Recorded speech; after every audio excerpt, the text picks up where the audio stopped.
If your compassion does not include yourself, it is incomplete. That is a quote by Budda.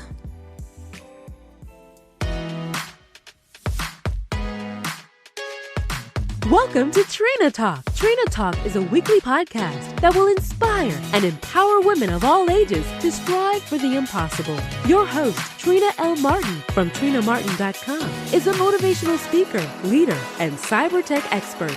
Every week, Trina will share wisdom gained from her life experiences and lessons learned while pursuing her goals to inspire you to achieve the next level in your life. Now, your host, Trina L. Martin. Hello, welcome to Trina Talk. I am your host, Trina L. Martin, and this is episode 61.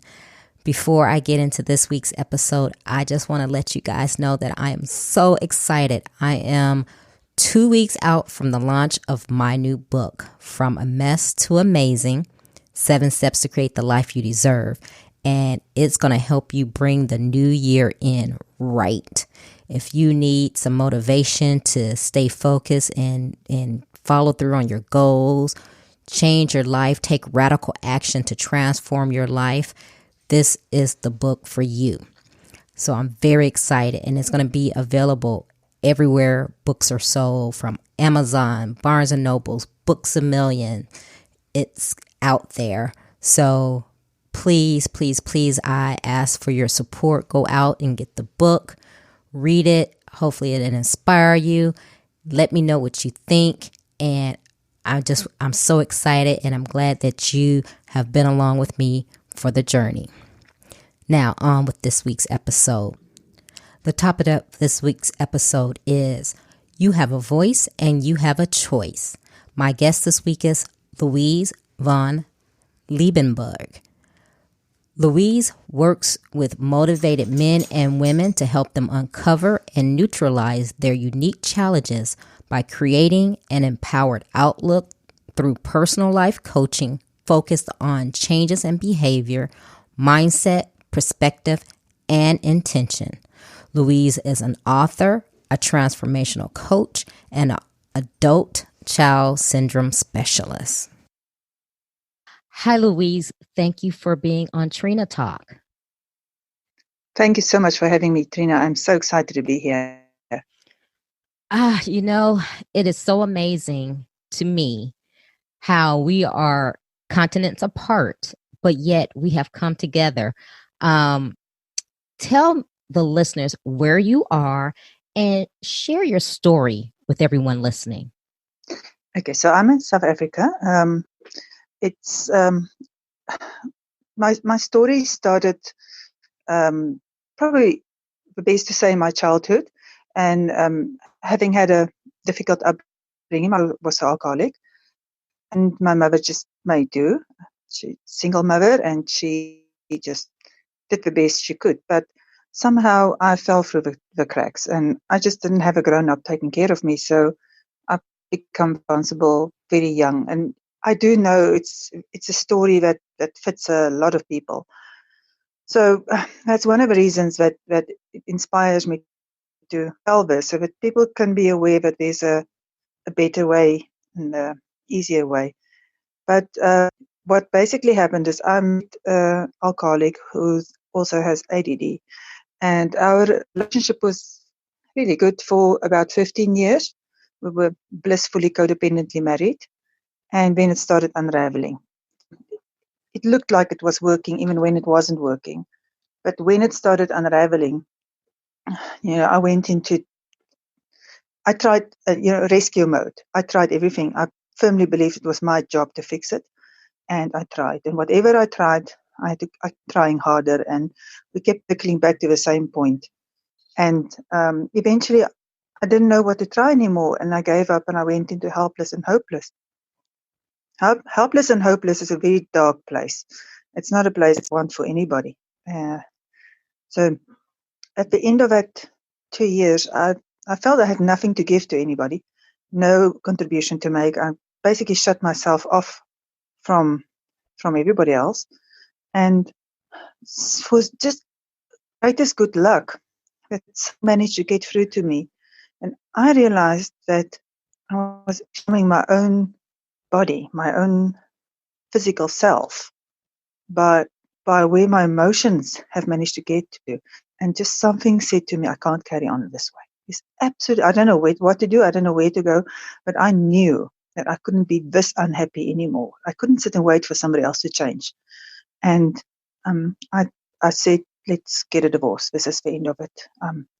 It's not why we can't get divorced, but we're going to do it. And that day when I started respecting myself, and my life changed. And I just had angels, human angels, and the right reading material, and just right people coming into my life, one after the other, after the other. And I've managed to change my life around. And I have an excellent relationship with the same guy. I call him my new husband. It's the same guy.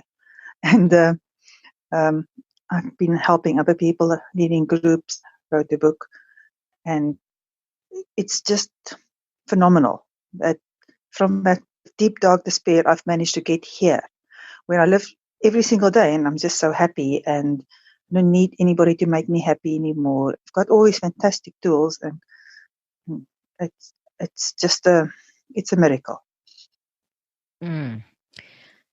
Louise, I love what you were saying, and as you were speaking, I was thinking about myself as well. But something you said that really resonated with me was the fact that you said you were at a point of helplessness and hopelessness. Mm-hmm. But, you started to look within yourself and say, you know what, I'm not happy. I need to change.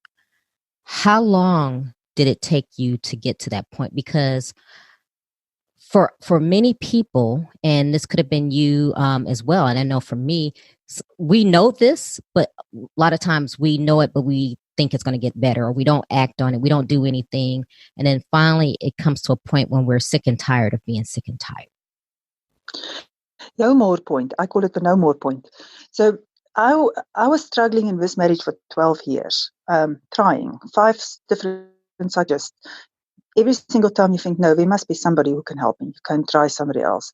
You go through it for another 2 years. You just keep on hoping. It gets a little bit better.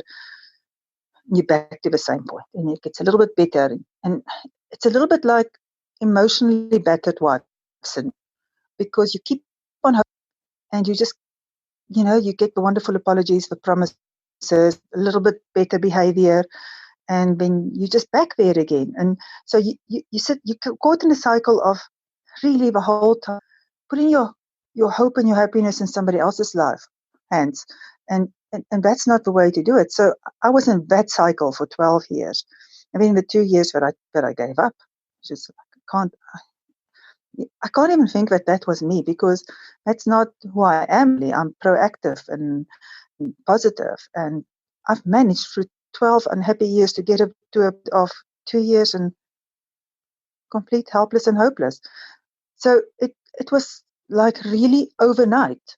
So that moment, when I realized what I was doing to myself at the end of 12 years and 2 years, that moment when I realized it was the moment when everything changed. So what did you do as you started your journey to change? What type of things did you do? It's really amazing. I think it always starts with a question. And what is it that I'm missing? A kind of question, like, what is it that I'm not seeing? The minute you become curious, and the minute you become willing to listen to other people and to reach out to ask for help, I found this time and time again, it's when you are willing, the right people will come over your road.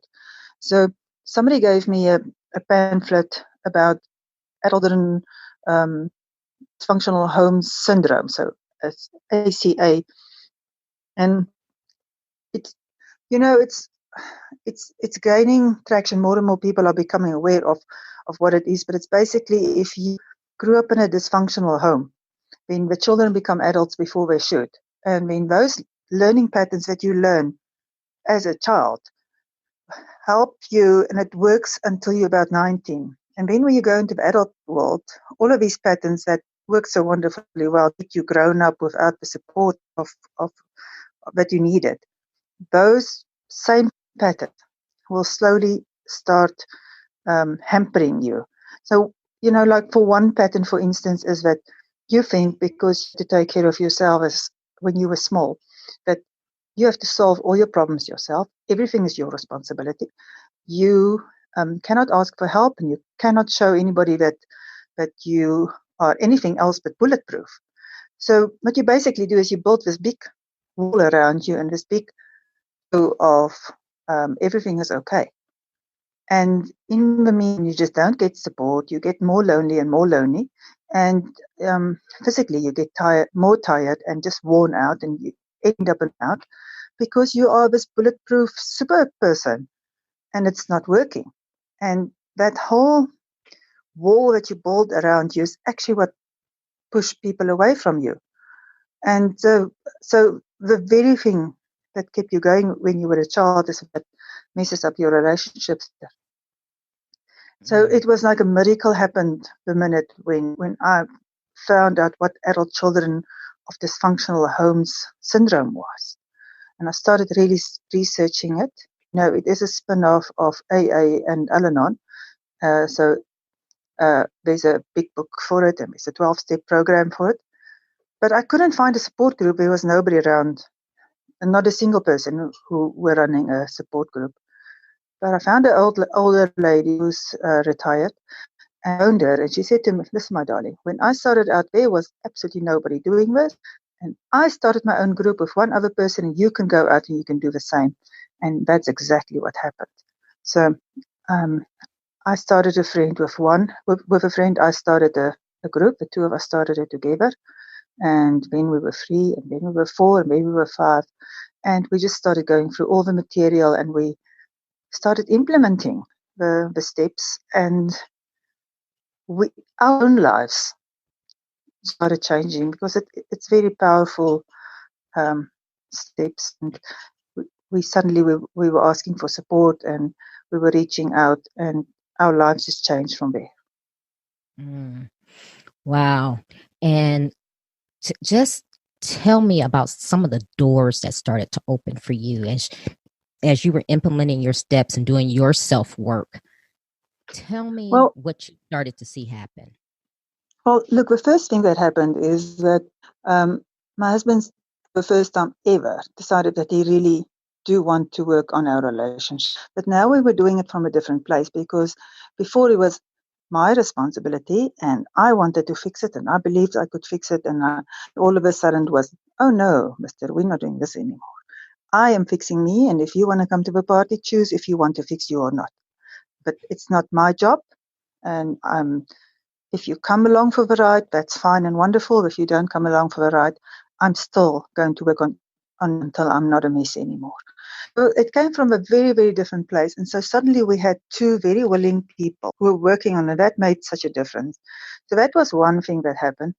Then the second thing that happened is, as I started learning about the child program, I volunteered to run it at a psychiatric clinic. And just that very thing, that I went and I helped other people every single week, just to also start learning these principles. That made a huge difference. I learned so much about everybody in there. I said to him, "Look, I haven't had to deal with bipolar before. Teach me what it is." And they would. And so I really learned from them as much as they learned from me. And we worked very hard. Everybody in the groups worked very hard. And we developed a kind of a program that we kept on working on. And I started writing some modules for us so that people can get on with it even when I wasn't around. And so we were working on stuff like self-esteem, because it's a global problem. Most people have self-esteem needs. We were really working very much on triggers, because we all walk around with a bundle of triggers, and so if you start to understand what your own triggers is, you neutralize your baggage, and you become more, what's the word? So I say, more present in your life. You become less reactive. You are able to start thinking and responding instead of just reacting. So you become easier to live with, and you also become much more effective because now you don't just react, but you learn to communicate in a more powerful way. And those, I think, is the most important things that we dealt with. Mm. So, who are you dealing with? Who are your clients? Are they adults, or are they, let's say, 20-year-olds going into adulthood, or are these people who are much older and much more mature, who have realized that, they have this issue? I've got quite a wide cross section of clients. The majority of people that I work with are women older than 45, but it's not only women. It's I've got a few men older than 50, which is apparently quite a thing. But I would say the defining point is that everybody have to get to a no more point. And so it's not to do as much with age or gender or anything. It has much more to do with how hard does it be. Because if it's hard enough, life is going to push you to a place where you're going to say, I don't know what's going on. I need help. And I'm uncomfortable enough that I'm becoming teachable. Because until we are uncomfortable enough, we're not going to become teachable. The human brain is not built that way. We're built to stick with what we know.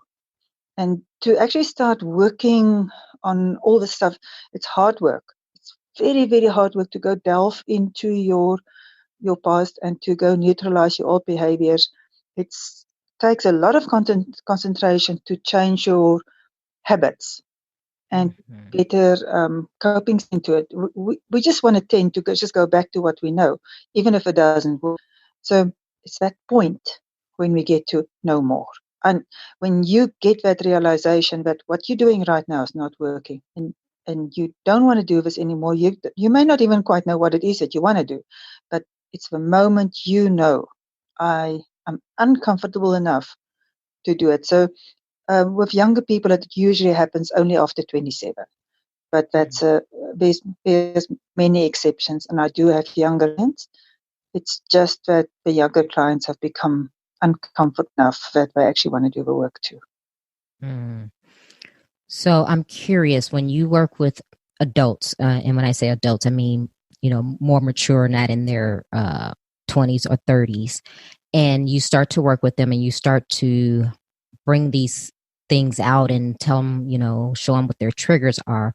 What's the response that you get from people? Is it disbelief? Is it resistance? How do No, you know react? what's the first thing? It's always this thing. It's like, I thought I was the only one.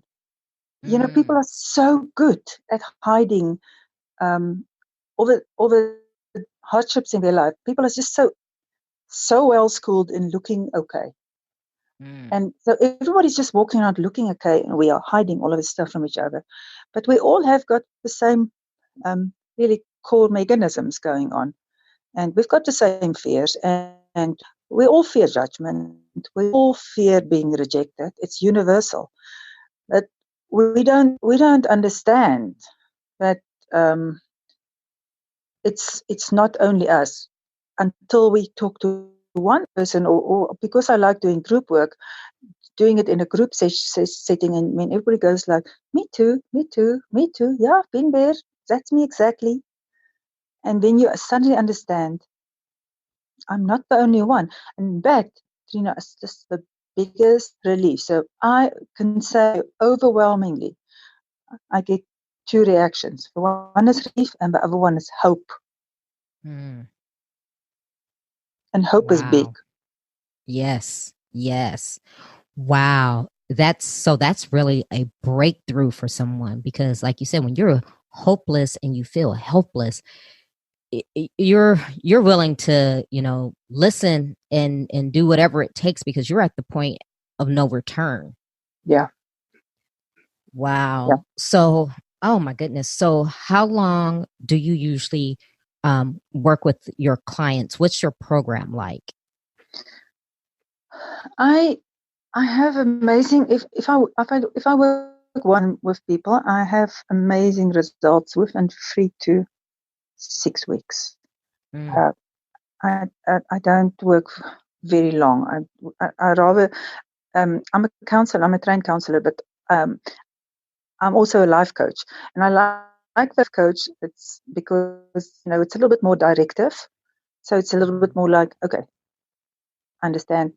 Um, Thank you for telling me this, but okay, let's go. Let me show you a few things, and let's go through this. So I want to get to the point where I can actually show somebody so they can understand it and give them tools and exercises and questionnaires and homework and practical stuff to do. Because whenever we do something practical, we get the hang of it much faster. So because I work in that practical kind of way, I think I get it's quite fast. I've got a few support groups that I'm running, and if we work in support groups, people don't get as much individual attention, and some people participate fast, and others sit a little bit and before they start jumping in. But as soon as people start joining in and participate, then uh, if I look back in 3 months or 6 months time, they always just to see where they've gone. Mm. Wow, that's huge. And if you don't mind, tell us a couple of your steps that you have your clients go through. It really depends on why they pitch up. So everybody is different. If somebody pitch up with addiction, then you're going to do it a little bit different from if somebody pitch up with marriage problems. But there's a core thing that I help absolutely everybody to get to, and it's the most important principle, and that's to actually check if they know that they're an adult and if they know what it means to be an adult. Because one of the biggest things is if you're an adult, you have a voice and you have a choice. And if you don't know that you're an adult, first of all, you're going to sit around with your butt and victim, and you're going to sit and wait for somebody else to fix you. You remember that chickie I told you about who sat around for 12 years waiting for her husband to change? So and that's not going to happen. So if you want real change in life, you've got to, first of all, you are the adult. It's up to you. And you cannot sit and wait for somebody else to make you happy. And then the second thing is you've got a voice in your choice, and you are not sitting anywhere where you are somebody else's victim. If you're in a bad situation, it's because you're leading it. There is not a single situation in the world where you are sitting where it's not your choice. Even if your economical situation is keeping you there, you are choosing to stay there because you want to disrupt your state of living. So it's still a choice. And if you can get to the point where you can say, I'm in a bad relationship and I have to be here because I choose not to disrupt my children or because I don't want to change my standard of living. So I'm choosing to sit here. It's way better than to sit around in that situation and go like, oh, he's so terrible. He's doing this to me. And I can't leave because I won't have money. The minute you go to that victim outlook, you're powerless and you feel terrible and you go and get antidepressants and you sit around moping and moaning the whole day. But if you come from a place of, this is a choice, even although it's not the best thing for me, you've already changed something substantial in your own life. I mean, I love that because I'm a firm believer of that. And I come from a background where I had a mother who was a victim. That's what she told herself. It was, oh, why, they don't treat me like this, or no one's done this for me. And even as a child, before I knew what I know now, I would say, well, what are you waiting on? Why don't you do something different? And it's just amazing to me how people love to play the victim. And like you said, you have a voice and you have a choice. Yeah, you often will listen to the story, and at the end, that would be my first question. Do you know you're an adult? And people actually have to check it. The second thing is people don't know when something is not on. There's you get treated in a way which is now not really ideal, but you've sort of gotten used to it, or you don't think you're worth more, and you just sitting in this situation, and it gets worse and worse and worse, and without realizing that you get treated in a way that is not on. And I sometimes have to say to them, do you know it's not on? Or if your friend was treated like this, would you say it's okay? And it's like, oh, yes, I see what you're saying. No, it's not on. They've been in the situation for such a long time. They've never for 1 minute really looked at it from the outside and understood. They sit in a situation where they don't get treated well, but they sit there. Wow.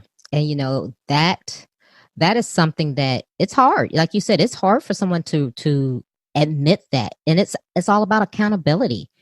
Like you said, you're an adult and you have to be accountable for your actions. You can't just say that someone is doing this to you. It's Yes, exactly. you're allowing it to happen. Yeah. He's a gun. And most of the time he's not a gun. Yeah, exactly. And you know what surprises me is when, how many people walk around in life and like you said, they've been sitting in that situation for so long, they don't even realize that they're not happy. you Yes. find people who, let's just say, overeat, and they don't even know why they're overeating. But if you step back and take a look, they're really not happy with their lives or themselves. So that's their way to soothe and to pacify themselves. Yeah. You see, because we don't understand this adult child syndrome very well, and 70 to 80% of the world population are part of it, because even the ones who had great upbringings, and I mean, there's a substantial amount of people who didn't have great upbringings, but even in a house you had a perfect upbringing, you could still be a middle child and you slip through the cracks, or you could have been compared to a brilliant older sister or something like that. I mean, obviously, if your parents have had any addiction problems, or a parent died, or you were separated for any kind of reason, all of those are enough to put you in the adult child bracket. So now you have 70 to 80% of the world population walking around, and they are acting on their 7-year-old, because the subconscious directs our thoughts up to 80% of the time. And when the subconscious directing your thoughts, it is your learned behavior from 7 years and younger that is directing your every action. And that's scary. So when my whole thing is to get people, to get them to mindful living, and mindful living is to start to become aware of the things we do on autopilot, and actually to change into, let me think about, is this the best thing to believe? Is this the best way to act? Is there a better coping skill? And what is the stuff that I want to chuck out and so that I can put in its place? Because your parents didn't have coping skills, they're not going to pass it on to you. If they didn't have good tools, they're not going to give you good tools. If they were screamers, somebody in your family is going to be a screamer.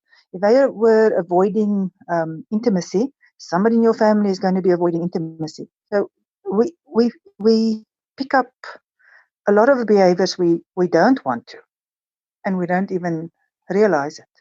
But the healthy behaviors you could only get if somebody actually taught them to you. Wow. Wow, that is something, because you're right. If your parents don't have it, they can't teach you. Yes. And it's not anything that you don't know that you're lacking that until you get to maybe be an adult and you see your dysfunction. Yes. But you see, the problem is that if you don't know better and you're just carrying on your coping skill, you have a set of really rigid beliefs, especially if you learned those beliefs during hardship in childhood. Your belief system is going to be very rigid because it worked. And so it takes hardship to get to the point. You're not just going, I'm having a happy, fluffy, wonderful life and now I need to change. You're going to paint yourself into a corner more and more until you get to the point where you say, no more. So unfortunately, it does take hardship to get to that. Wow. I mean, I love everything you're saying because that's something that I feel deeply in my heart. That's some self-work that I have done on myself and that I am now putting forth in my coaching because, yeah, it's all up to you. You have a voice and you have a choice. And I think people need to realize that instead and be accountable. It's all about being accountable. Yes. You just can't walk through life blaming everyone for your misery. Yes. Wow. But then you get to the second point. And I think, that's the reason we've met many years sitting in the rooms of 5 different psychologists, because there it's a very case of you sit there and you talk. You walk out of there and you don't have real life-changing skills. Mm-hmm. It was really only when we started getting life-changing skills, for me and the group and in my relationship, that we could start to do things differently. Because you basically have to go to life school. Somebody has to teach you about self-esteem. Somebody has to teach you about being present in your own and how to have a no. So the amount of people who don't have a no, who are just people pleasers, and walking around in victim and waiting for other people to change, just it's epidemic. And then we're not even getting to the really, really hard stuff, which is having wants and needs and knowing how to ask for it, how to be vulnerable and use that as your power and your strength. This is the thing that everybody is running away from. So we need life school. We need somebody to actually help us get those skills. The stuff that we go over and we go like, who knew? Because we're adults and we didn't know this stuff. And once you know it, you wake up from sleepwalking. And Tina, I have to tell you something. The hardships that I've gone through in my life, I am so grateful for it. Every single one. I don't wish it on anybody. But those hard things, they've made my hard head ready. My hard head became soft, and I could actually start looking at different ways and try different things. I was so convinced everything I believed was right. It's like a biggest blessing to the day when I realized not everything, but I so firmly believed was right. And just that enormous blessing that I had hardship in my life, and I can now help other people because it brought me to the point where I became teacher. I love it. Becoming teachable. I mean, we all need to have that moment when we can become teachable. That was profound. I love that. I see that you have a book and it's called Hamster Wheel Relationship for Women. Yes. Tell me about that. Okay, so I've made the title Hamster Wheel Relationships for Women because I have more women clients than men. I think it's quite standard for coaches, but it really is about self-empowerment. It works for everybody. I'm busy writing one for men, and it's really the same book because these are the principles that we've been talking about just now that are all in there and all the tools that we need. But it in the end, it's a self-empowerment book because of the stuff we've been talking about just all the stuff that leads to self-empowerment, because when you become aware, you then take your life in your own hands. and you directing it, and you start directing it in such a powerful way, because now for the first time you actually know how to ask for what you want. You know you're supposed to ask for stuff. You know you're supposed to have wants and needs all of a sudden, and you can have difficult conversations, and you can make your decisions from self, because you can grow your own self-esteem, and so it's all so self-empowering. And when you do these things, all your relationships improve. Suddenly you walk around and you don't have these walls around you. You can be vulnerable, and suddenly people react differently to you, because you are not so defensive, and you're not blaming people, and you're not sitting around in victim, but you are open and accepting. You are respecting. So you're not a pushover all of a sudden, but you are just more available. And so that's such a powerful combination to be, to have. And that's why I'm saying the book is more about self-empowerment than anything else. And all your relationships are going to be better, because it's not just your intimate relationships, it's your relationships with your family, it's your relationships with in the workplace, just the person driving ahead of you that you get annoyed with, and all of a sudden you don't get so annoyed anymore because you don't take things personally. So it really goes into all your everywhere in your life. Wow. Yeah, you're right. That's yeah, it can go into any part of your life, any relationship. It could be for male or female. But yeah, it seems like sometimes we like to stay on that hamster wheel, right? And keep spinning and going around and around and around. And yeah, we have the power to not keep spinning. Well, if you think about it, Trina, if you don't know any better, what are you supposed to do? That's true. That's true.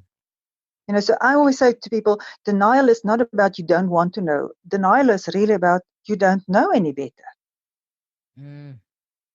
So, nobody chooses to be over-controlling. Nobody chooses to withdraw because it's wonderful. We do it as survival techniques. Yeah. But we don't know there's something easier and better in the place of it. Wow, and I never thought about it that way, but you're right. It's a survival technique. You don't want to be hurt. You don't, so you put up these defense mechanisms. Exactly. And yeah, that's the way we protect ourselves. Yeah. Man, I can go on talking to you forever, because it's just like you said, there's a synergy between us, and I'm really feeling it, and I'm really connected, and I like it.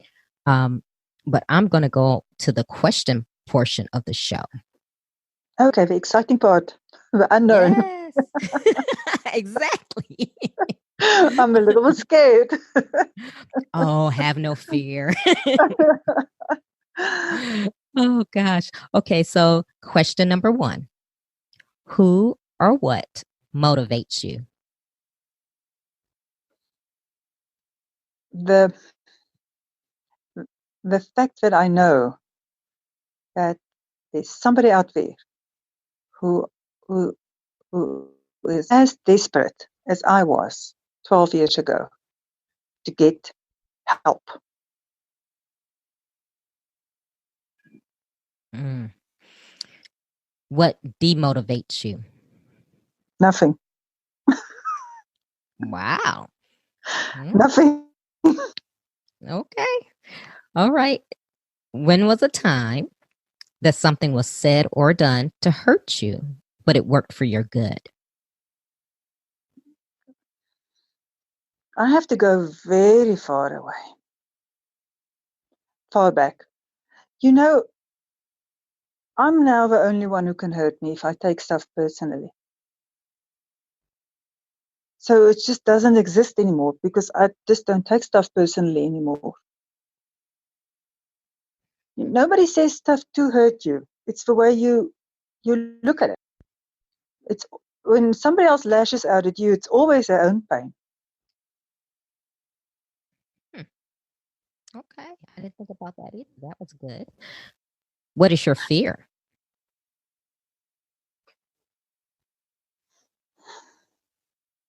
My fear is very practical. I live on a busy road, and I'm scared every single day that one of my cats are going to be run over. Mm. Okay. Is there a time when you wish you had done something that you didn't? Okay, so I don't live in regrets anymore, because it's like that thing that I said to you about the hard things in my life. Because the minute you start living in regrets, you live in the past, and you 0% effective. You're really only effective right now. So the minute you bring yourself back to right, what can I do right now? Powerful. But the minute you regret something, you're giving away your powers. Absolutely of no use to me to go to the past. It's over. It's done. Okay, well then I guess I can skip this next question, which was, is there a time when you wish you had not done something? So I guess that would be the same answer. No, can't read life. Same answer. Okay. It's incidentally also one of the main things that I teach my clients. Mm-hmm. That's great. What is your definition of success? When you can find your point of equilibrium. So that's like the happiness place. And if I can give you an example of what I mean, if you face something that's really, really hard, you've just lost a family member, or you've had an enormous fight with somebody that's important to you, or somebody really disappointed you and betrayed your trust, and you're upset in that moment. If you have a equilibrium point, then that's a place where you can go back to, where it sucks right now, and I'm going to honor my feelings. I'm going to accept that this is how it is, and I don't have to like it.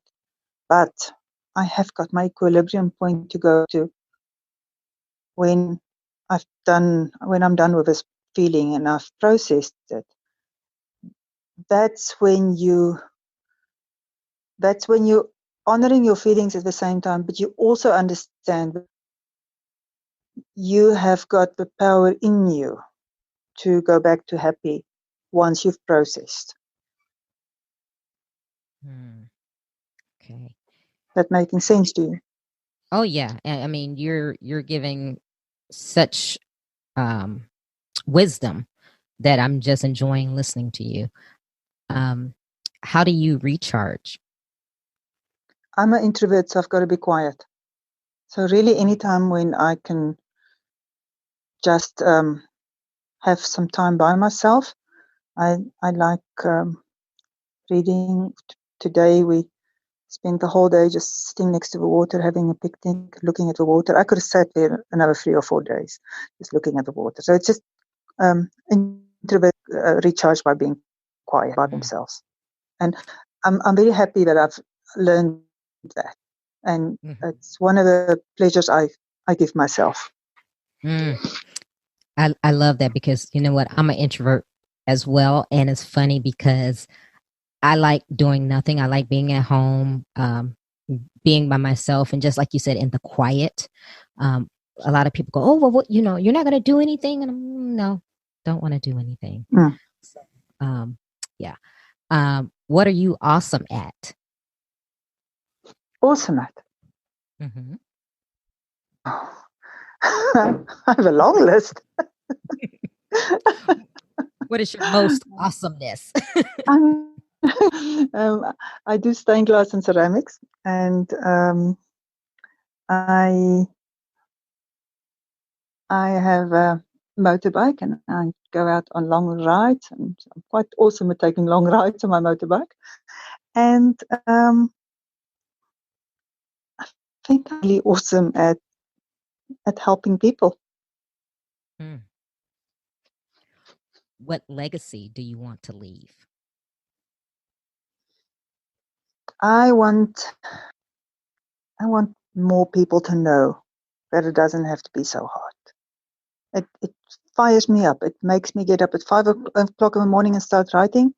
And it makes me work very long hours and to actually build a system in which I can spread my message to more people.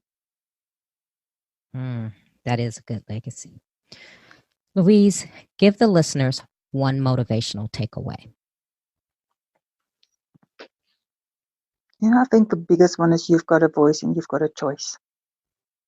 I think if you don't know that, then it's up to you to find out why you've given away your voice. And if you don't know how to have an effective voice, if you need to learn to communicate better, or learn to listen better, or learn to put yourself in your own queue, then it's up to you to reach out for help, because there's always help there.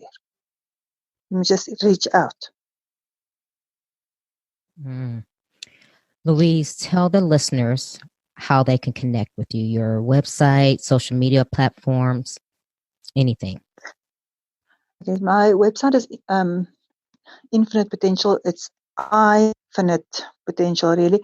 So if you don't mind, if you can post it, because it's hard to spell, it's very long. So it's infinitepotential.com, and my Facebook link, Instagram, Pinterest, absolutely everything is on there. There's a sign-up form for my mailing list. I've got a sort of irregular mailing list, which is depending on what I'm busy with.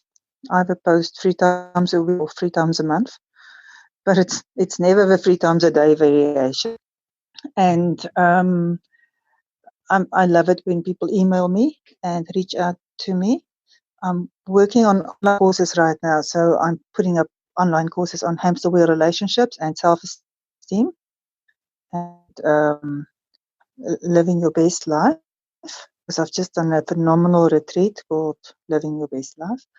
And I would say that's the best way to get hold of me is my website. There's I do one-on-one sessions, and I do Skype calls and Zoom calls. So I basically work all the world. Okay. And listeners, I will have all of her links in the show notes so that you can go directly to them to reach out to Louise. Louise, I thank you for being here with me on Trina Talk, and hopefully we'll keep in touch because I really like the synergy we're having. I love talking to you. I can't be talked for an hour already. It's like absolutely, I can't believe it. So if we have an opportunity to talk again in the future, I would love it. And thank you so much. I love what you're doing in the world. I love the fact that you are empowering people. And so it's just so wonderful to connect with you. Thank you so very, very much for that. Hey, well, thank you for your kind words, and hopefully you and I we can together work and empower people to know that there's more. Yeah, I'm so excited about that and looking forward to that. Oh, great. Well, you have a great day. Okay, Trina. If you like Trina Talk, please don't forget to go out to Apple Podcasts to subscribe. Also, who else in your life do you know that needs some motivation and inspiration in their life? Don't forget to share Trina Talk with them. I hope you have a great week. And remember, if you change your mindset, you can change your life. Keep striving, because success is a journey, not a destination. You can listen to Trina Talk anytime and anywhere. It's available on iTunes, Google Play Music, Stitcher, Spotify, and all other places that you can listen to podcasts. If you like the podcast, please don't forget to go to iTunes to subscribe, rate, review, and share.